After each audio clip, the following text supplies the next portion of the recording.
Guys, I brought y'all somewhere special today.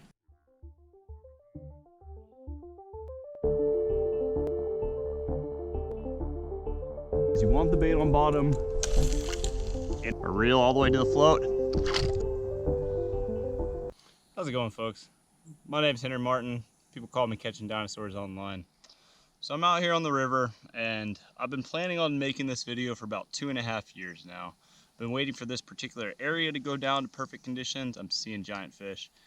This is the place where I do this kind of video. So you might be asking, what is this video? This video, I'm planning on trying to teach y'all how to catch and release alligator gar without hurting them. So you might ask yourself, why am I qualified to make this video? That's a good question. So for the last 8 years, I've been a catch and release alligator gar guide. That's been my job. I've handled tens of thousands of these fish, and I put a ton of people that had no idea anything about fishing on giant alligator gar. And I've done it the entire time as a catch and release guide. I've never killed them. Through that entire time, I've been devoted into learning the very best methods that cause the least amount of harm targeting alligator gar. I want to mention real quick, I do stutter a little bit when I'm on camera. It gets a little bit worse. So if you see me mixing up my words just a tiny bit or getting a little bit slow to spit them out, that's why. Okay, I'm going to assume since you clicked on this video that you're not going to just click through it. You're here to actually learn how to catch an alligator gar, so I'm not going to try to speed this up in any way. However long this video is going to be is as long as it's going to be. I'm going to try to go over as much information as I can possibly pack into one video. If you're here for that, great. If you're not, if you just want to see me throw a bait into the water, catch a big fish, I have a ton of videos where I do that too. So I want to talk real quick why I'm making this video. The main reason why I'm making this video is the alligator gar fishery has been controlled by the alligator gar guides for pretty much the last 20-30 years. Everything that they say becomes basically the Bible to alligator gar fishing. And unfortunately, a lot of the methods and tactics that they're preaching are outdated, ancient, and are just straight up unacceptable. One of the reasons why I'm making this video is to put the power back into the small anglers' hands. I want anybody to be able to reference this material, go out and catch their own alligator gar without having to go to these guides that only care about filling their pockets. The other reason why I'm out here making this video is one of the most very important things that we can do for alligator gar conservation is we can perfect catch and release methods that do not harm these fish in the long term. So that's what I'm here to do today, is teach y'all how to catch these fish, causing little to no harm with the smallest hooks possible with legal methods. I wanted to go over real quick why alligator gar matter in our ecosystems. So alligator gar are playing the most important role as a keystone top-level predatory species. What I mean by that is they're the exact same purpose in the environment as dolphins, sharks, eagles, lions, leopards, any of the other species on the planet that are here to eat other creatures and keep balance in our ecosystems. The issue is when you've removed those top-level keystone species, the ecosystems begin to completely fall apart. And the issue is you don't know which species are keystone species until they're gone. So alligator gar serve the ecosystem by getting rid of bad genetics in their waterways, by getting rid of species that are no longer viable, that need to be pushed into extinction. By keeping our waterways free of invasive species, alligator gar absolutely love every species of Asian carp. They will eat every kind of aquatic invasive species other than a placo from what I've seen. We need species like alligator gar and sharks and other top-level predators in our waterways to create balance. Without them, we'd have a totally unbalanced ecosystem that will completely fall apart. So you might ask yourself, what are some of the things that gar eat? Well, it's been studied a good bit, and about 84% of their diet consists of rough fish species that aren't game fish that people don't really care about. Primarily mullet, shad, carp, freshwater drum, things of that nature. Today we're going to be using gizzard shad as bait. The main reason being it's easy for me to get. I was able to get it on the way here with just a couple throws in my net. So I want to go over legal fishing methods in Texas for alligator gar real quick.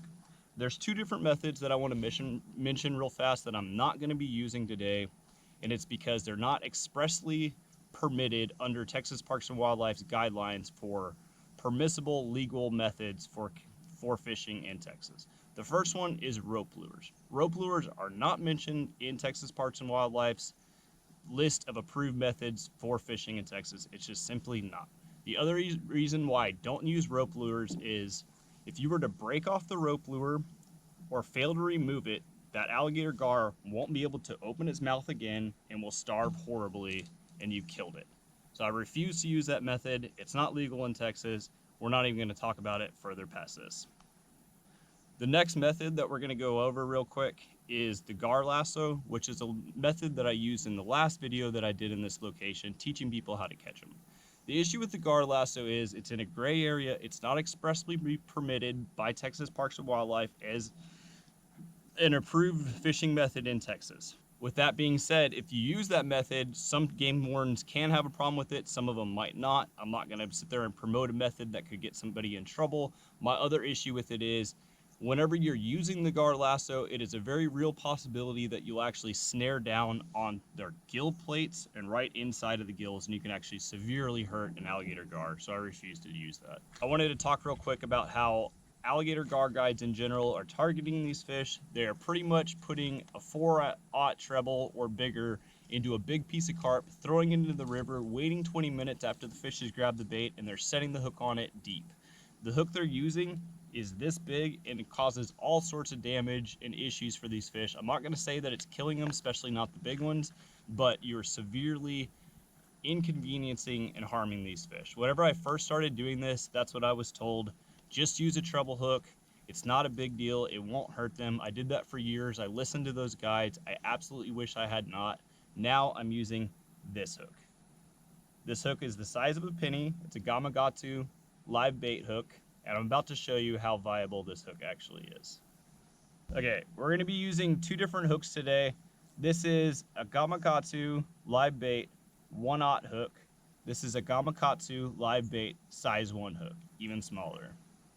Again, I want to reiterate, this is a catch and release video. We are trying to do the absolute least amount of harm that we can possibly do to these fish so that we can release them, so that we can feel better about it personally, and so that we're not harming the ecosystem for future generations, and they can come out here and catch these fish and we haven't permanently affected their populations. All right, I want to talk about rods and reels real quick.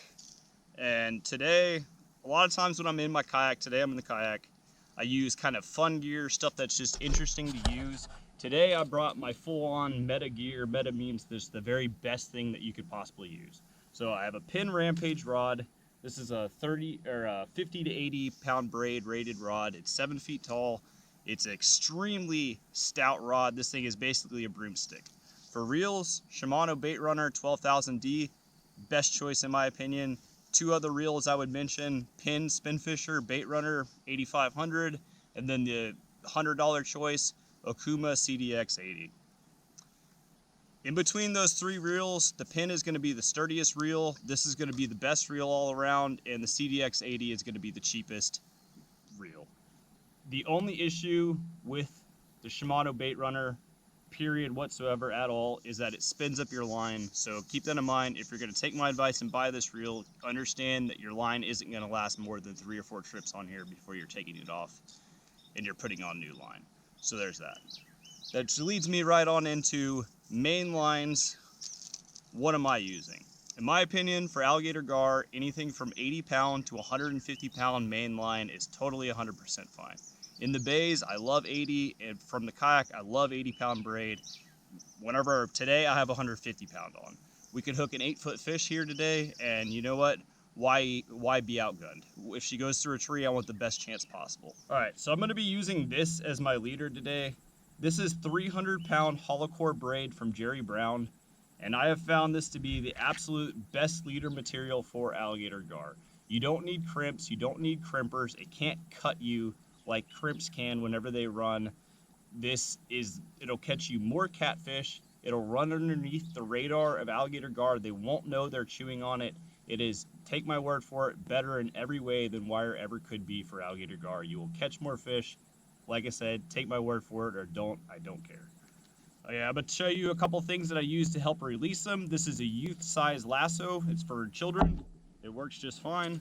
This is a 2.5 foot arc dehooker, works to unhook them just fine, and I have 2 sets of long nose pliers to unhook my gar. Okay, I'm not gonna show you exactly what's in my bag. The main reason being I've shown that exact same thing in another video. I'll go ahead and link it in the description. If you wanna know what I carry with me when I'm on the river, watch that video. I'll show you literally every last thing that's in my bag when I go gar fishing. I wanna talk real quick why it's important that we don't just gut hook fish and release them on huge hooks. One issue is they have an air bladder that when you use too big of a hook, you'll puncture the stomach of the gar and it'll puncture the air bladder as well, and that fish will just sink and die slowly and horribly. From there, I want to talk about growth rates. Alligator gar won't reach 6 foot until 20 years. These fish can live to be 90 years old. Killing them, hooking them deep, popping their air bladders, just killing them just to kill them, hooking them on gear that will seriously harm them isn't okay. These fish are going to be around for 100 years. We have fish currently today that could have been around in both world wars that are still alive today. We need to protect these fish. Anything less than that is unacceptable. One of the biggest questions I get asked when I fish alligator gar is, how long do I wait before I set the hook? So that's a very good question, and I'll have you know that with the exact same methods I'm showing you today, I've fished plenty of videos, plenty of trips where we've just let them run 20-30 seconds, set as hard as we could on these heavy rods, these little hooks, and we caught plenty of big fish. It actually comes down to about 60 to 80% of the fish that we set the hook on the run, we actually hook them. Now, one of the reasons why that works is because I'm using that leader material that really goes underneath their radar. When these fish pick up the bait, a lot of times the bait is over here and they just barely have it. You're waiting for them to get that bait on the inside of their mouth. So about 20, 30, 40 seconds, that can happen as long as you're not using too big of a hook and, wire leader. Whenever you set super hard and it's inside their mouth with this little hook, you have a chance of catching an alligator gar by mouth hooking it, and actually a pretty good one. So I have people that try my method and they tell me it didn't work. I lost my big fish. And one thing I will say is you're not gonna catch every single fish doing this. That's perfectly fine. You don't have to catch 20 fish in the day. Most people are just trying to come out here, catch a couple nice fish, a couple nice big ones, and they're totally happy with that, and that's totally fine. One thing that'll absolutely help you out in your endeavor to use a little hook to catch an alligator gar is a very stout rod. And one of the ways you can check to see if your rod is stout enough is you're gonna wanna cut the hook off, wrap your leader around your hand, probably with a glove, and you wanna have a friend set as hard as they can on your hand. If your hand doesn't grip like this, your rod's not heavy enough. With this rod right here, if I have a friend set on my hand, it'll literally go like this. I would punch the camera if they set in this direction. That's how hard this rod hits. So keep in mind, if you're using really bendy gear that's not super tough, you're gonna have a harder time with these little hooks. It's not gonna work as well for you. Okay, we talked about setting on the run. So in my opinion, and I've been doing this a long time, you have 2 different options with alligator gar.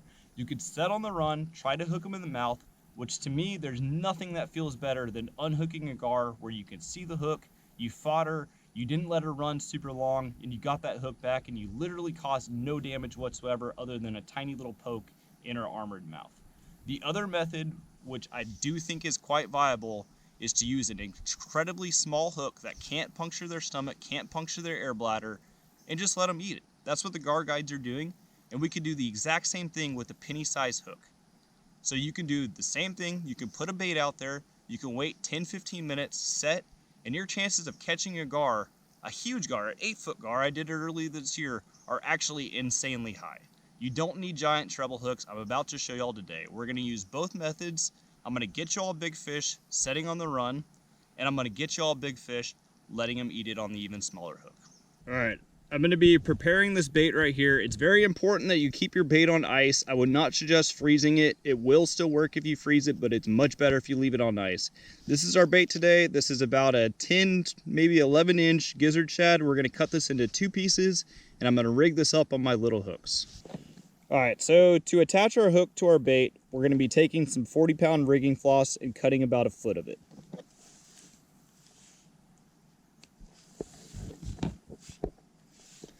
I'm gonna take that foot of rigging floss, I'm gonna put the ends together, and I'm just going to make a triple overhand knot. This is extremely simple. Some people have issues with this, but literally just an overhand knot. 3 times, pull it tight. There we go. Next step, we're going to take a 6-inch mortician's needle. You may want to like spray paint this orange or pink so you don't lose it, don't sit on it. A mortician's needle is also the same thing as a rigging needle, so if you want to save some money, just get on Amazon, buy yourself some mortician's needles. So we're going to scrunch down this side, come through the end of our mortician's needle, pull it kind of like this.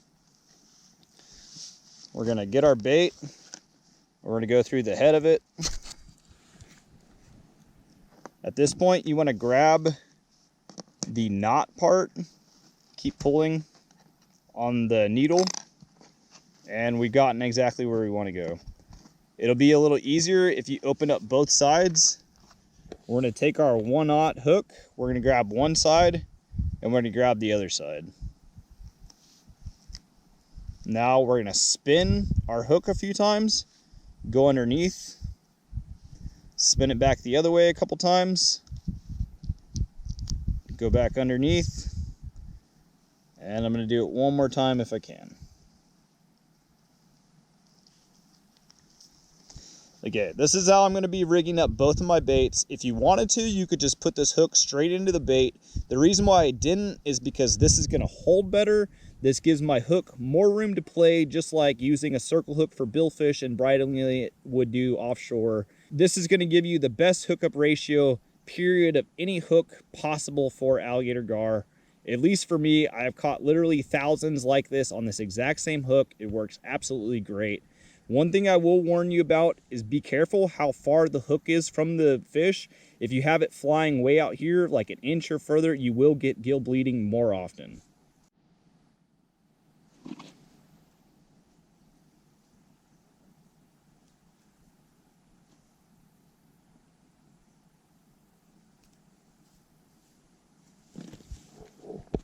So I'm rigged up. I got my bait just chilling like this. I wanted to show my leader real quick. It's about 4.5, 5 feet of 300-pound Jerry Brown hollow core like I was showing y'all.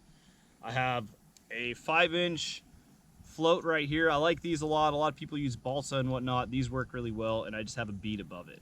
Above this, about 15 feet up, there's a knot that I put with other line that stops this bead. This is a slip float. It does not suspend the bait. It just marks where it is. It helps you get fish out of snags. There's a couple other reasons to use it as well. The main reason is it lets you know where your gar is headed, where it's pointed, a whole bunch of different information that you wouldn't be able to get otherwise. I'm not going to show y'all how to set up a slip float. If you're having issues with it, let me know, and I'll upload a video that's just simply called how to set up a slip float for gar fishing, and y'all can watch that. But just know that this bait is going to be on bottom, and I'm going to be fishing in about 8 to 12 feet of water. Now you might ask yourself, why do you want your bait in 8 or 12 feet of water? So if you're in bay fishing, you might go a little bit shallower. It doesn't quite need to be that deep of water. Bay fishing, anywhere from about 6 to 10 feet, that's pretty deep water. In the river, you're looking for about 8 to 12 to 14 feet of water. That's going to be their preferred range where they're going to be picking up baits. If you go deeper than that, these fish aren't diving much deeper than about 14 feet or so very often, so you're going to get a lot less bites if you're fishing deeper. They're not really going to come into super shallow water unless you're fishing at night or there's just a ton of them or something along those lines. But yep, generally 8 to 12 feet of water, that's the money zone. That's where you want to put your baits. All right, I wanted to explain why my spot is good here and why we're here today. So you can see out this way, there's an entire break where there's rapids, and then it drops into a deep hole right here. You can see all this pond scummy stuff kind of collecting on the other side. That's actually an eddy telling you exactly where the gar are hanging out. So we're gonna go to the other side right over here. We're gonna throw a couple baits out into this pond scum right here where I've been seeing all these big gar, and we're gonna hook ourselves up a giant fish.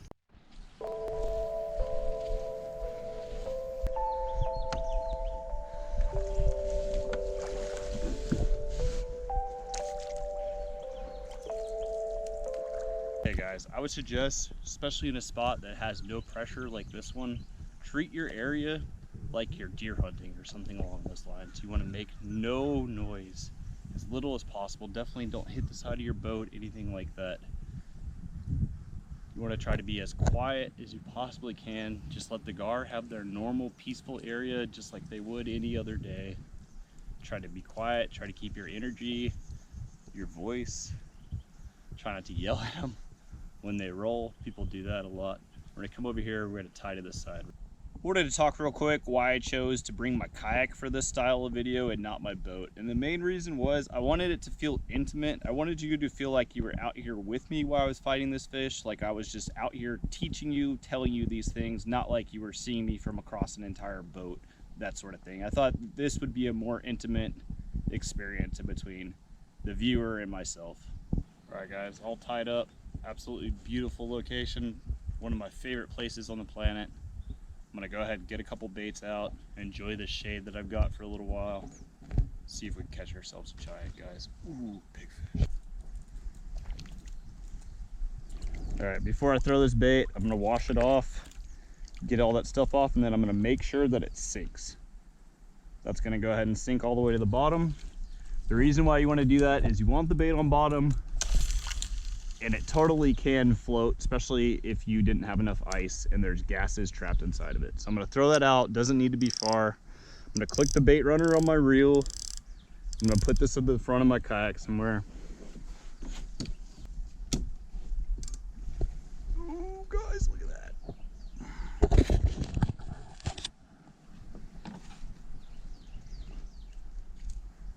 All right, same deal with this one, wash it off. Make sure it sinks. Yep, that's gonna keep going all the way down. And this one, I'm gonna put a little bit behind me.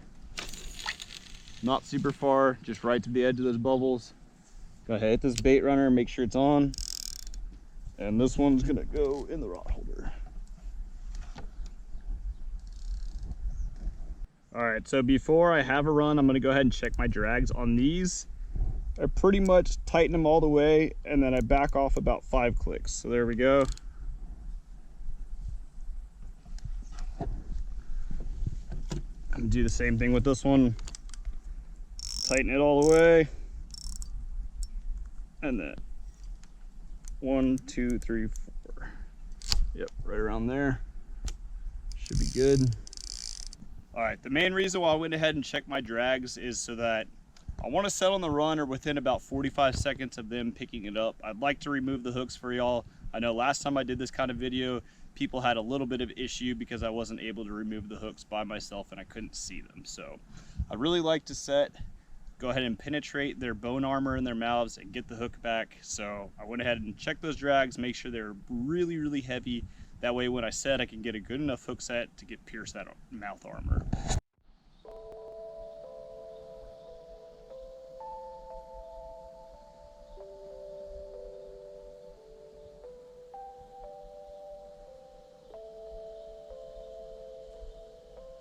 Guys, I had to recast my back one. I've been out here with baits out for about 25 minutes or so. I'm just seeing an insane amount of fish. 6-footer right there. Just had about a 6, almost 7-footer right here, and one coming right at a bait right here. But it's only a matter of time before they find my baits and pick them up. So I'm just gonna enjoy myself, enjoy the serenity of being somewhere where there's no other people, you know, for miles, and let the river, you know, bring me what it's gonna bring me. And I'm gonna get back to you guys real quick when I gotta run.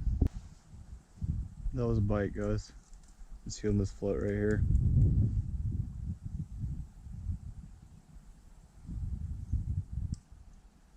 There goes the reel.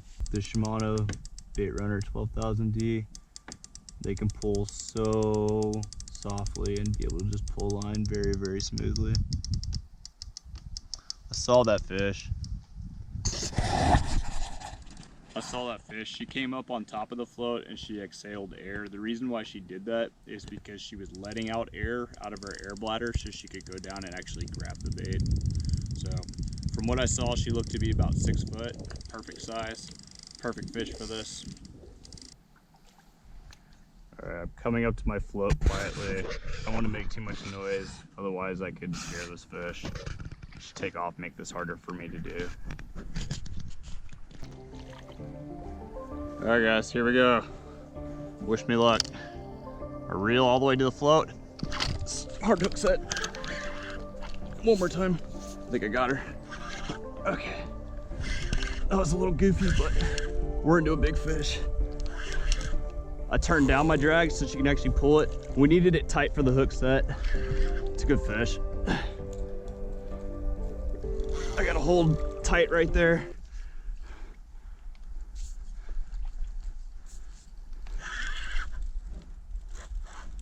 Okay, she's right underneath me. Yeah, that's right.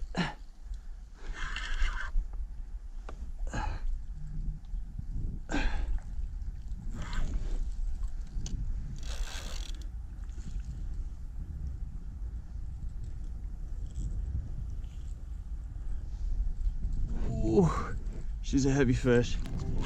She's not the biggest fish ever, but she does not like my heavy gear at all. I need to get the paddle out of here.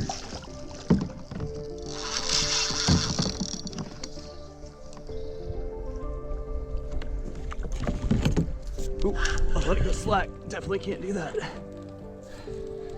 Okay, you're about to see her. Here she is. That's about 5.5 foot. That's a good fish. She's not a giant, she's not a monster, but I can see the hook. Perfect, perfect, perfect. Look at that, guys. Look at where she's hooked. My tiny little hook right there in the corner of her mouth. That's a really good fish. She might jump.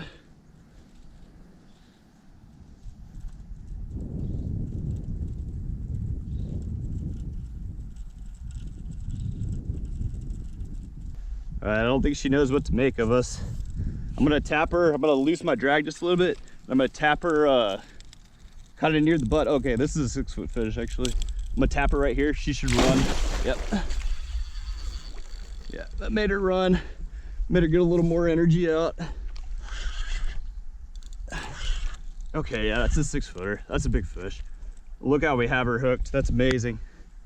Doesn't get any better. Is she gonna jump? Come on, baby. Give me a jump.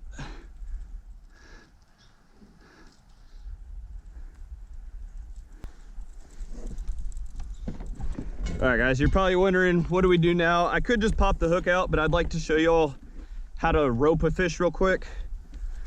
So I'm gonna put my phone down here. Okay, yeah, she didn't like that. That's fine. Okay, so to rope a fish, you're gonna take your lasso and you're gonna go through the back of your rod all the way up to the front. You're gonna come down. You're right. Over your fish's face, past the pectorals, and then you're gonna pull on it. Okay, word. Okay, not at me, big girl. Not at me, please. Okay.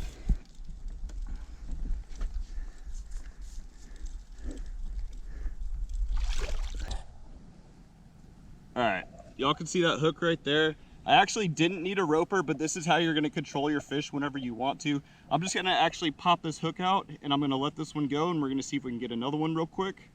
So I'm gonna do that real quick.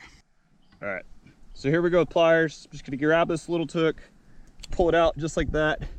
Got my hook back right in the mouth. Absolutely awesome. Really can't do any better than that.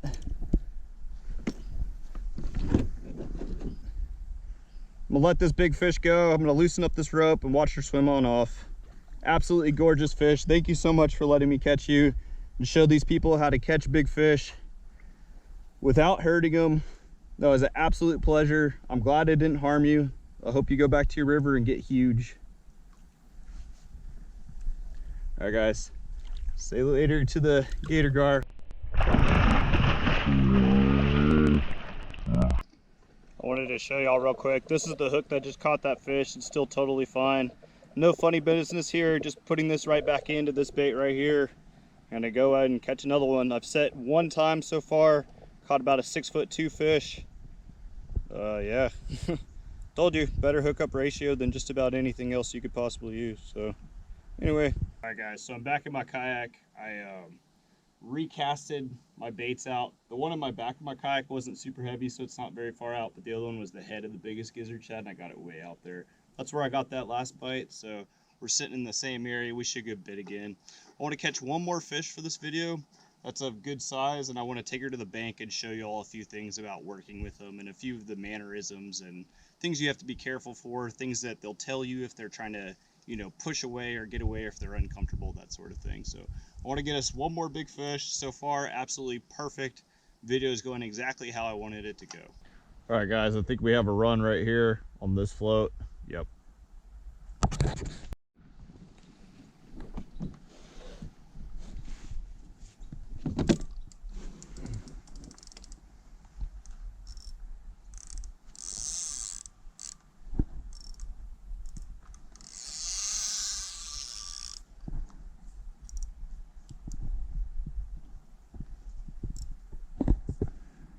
It's been kind of a weird run. Probably just gonna go ahead and set. I'm gonna try to get myself to the float kind of slowly. I actually don't know where the float is. It's under, so I'm just gonna kind of creep to it. Once I get to the float, or when I think that the fish is pretty much right there, then I'll reel a little bit faster. I see the float. Okay, yeah, that's a gar. Look at that one right there that just came up. My float's straight ahead moving. Okay, I just came tight to her right there.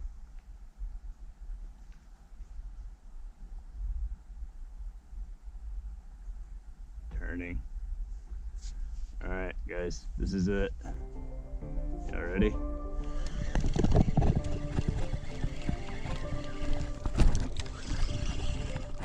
There we go. Needed a hard hook set. That seems like a pretty good fish. Ooh, I think that's bigger than last time, maybe. Oh, she tried to spit it. Okay, I set again because she's trying to spit. So hopefully if it came out from where it was at, hopefully it rehooked itself. This seems like a good one. I'm gonna back off a little bit more. I don't need it to be super tight. Ooh. Regardless how big she, oh, I think this is one of the better fish here. All right, I'm just gonna kind of try to keep her as high as I can because there are some snags, and I'm just gonna hold right here and use my knee to kind of balance on. Just keep that kayak. Here she comes. Back down. I'm doing good. Okay, try to bring her on back up. Just gonna do a little crank whenever I can. I don't have to rip her up here, but it would be nice to see her. She might jump. Oh, that's a big fish. It's not a total giant, but it's a good fish, for sure.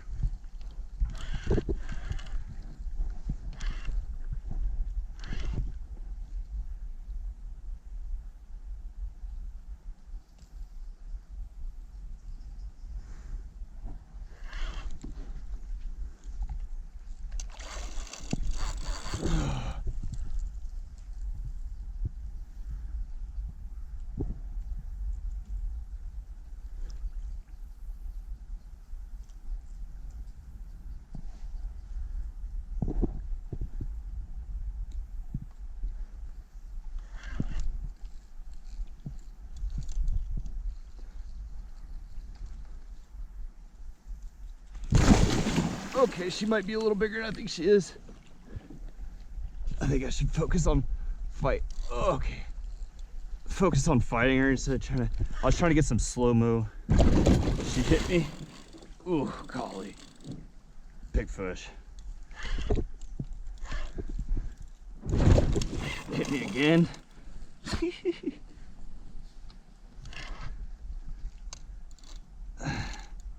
Strong fish. Hit me again.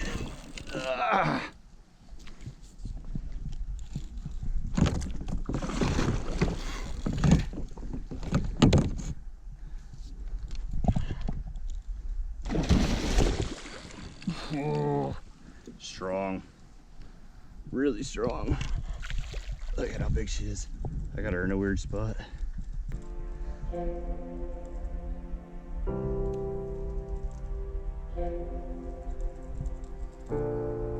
This is number 2, guys. That one's bigger.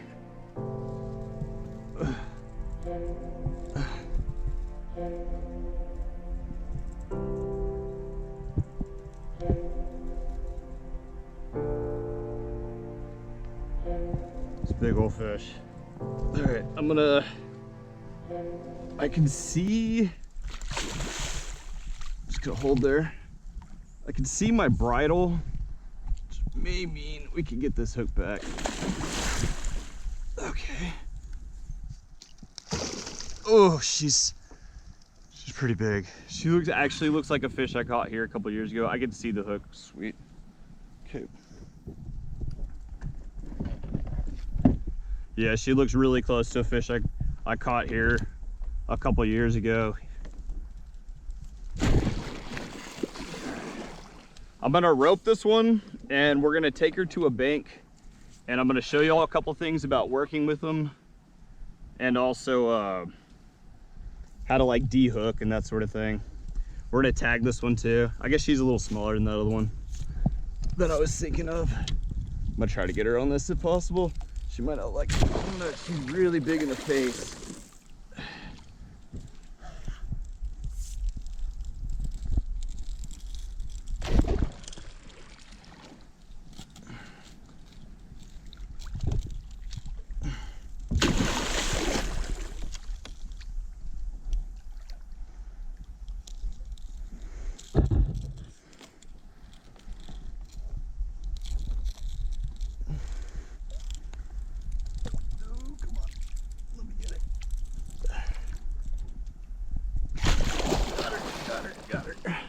Okay.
All right, so I'm a little bit winded, that's why I'm not talking. This is obviously a big fish. We can try to measure her. By myself, it's not gonna be super accurate. She's a hair under 7, I'll tell you all that right now. So we're gonna do this thing in a few different steps. First off, I'm gonna step over her. I'm gonna leave her right there if possible. As I put a knee here, she's gonna know that she's kind of stuck in there, and she's gonna be less likely to fight me to get out. So first things first, hook right on out. I'm telling you guys, I've set twice and look at the fish I've caught today. Speaks for itself. Gamakatsu, live bait, why not hook? Hooks out, caught a giant fish. Okay, so we should probably mention that alligator gar can breathe air. But they also, right now, she's a tired fish. She needs to get her lactic acid. See, that's what she's trying to do. She's trying to get air. She's trying to disperse the lactic acid that she has. So we need to leave her wet. If I had another person, I would actually have her swimming behind me. So what I'm gonna do real quick is I'm gonna tag this fish. I'm gonna show y'all how to do that.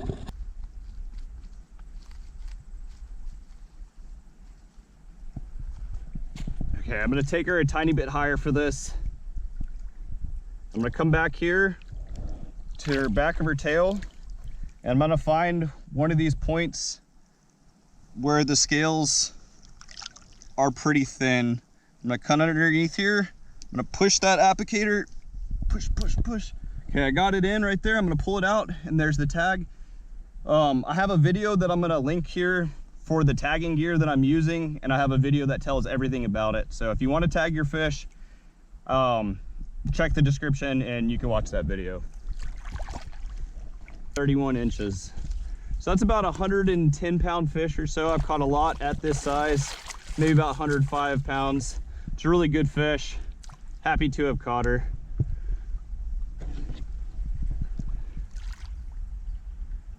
I caught this absolutely beautiful gar, guys. I caught her in a river that has clear water. Look at how gorgeous she is. All right, guys, we're just gonna walk her on out. I'm gonna keep her facing into the current. The current's right here. She's already wiggling. She's telling me she's ready to go. So we're just gonna loosen on this rope and we're gonna see her go, guys. There's a tag right there in her tail. All right, guys, we're right back in the same spot as I filmed the intro. But yeah, going back to hookup ratio, I set 2 times today. I've used 3 baits and I still have 2 of them. I've had 2 runs. I caught both fish. I used a tiny little hook, got both hooks out. You really can't ask for anything better than that. So what I set out to do today was I wanted to go out and I wanted to create something that I could tell people to go watch, that I was proud to have made and proud to have, like, you know, as far as a conservation standpoint, I wanted it to go down as something that was a big deal. People could look at it. It's a good guide. It's the best information for catch and release, period. And I think I did that today. So I appreciate you guys watching. I really, really hope that y'all learned some stuff today. If you have any questions at all, please get at me in the comments. It's a great place to talk to me directly and we can have a conversation. And if you have any questions, we can do that. Till next time, guys, Catching Dinosaurs out.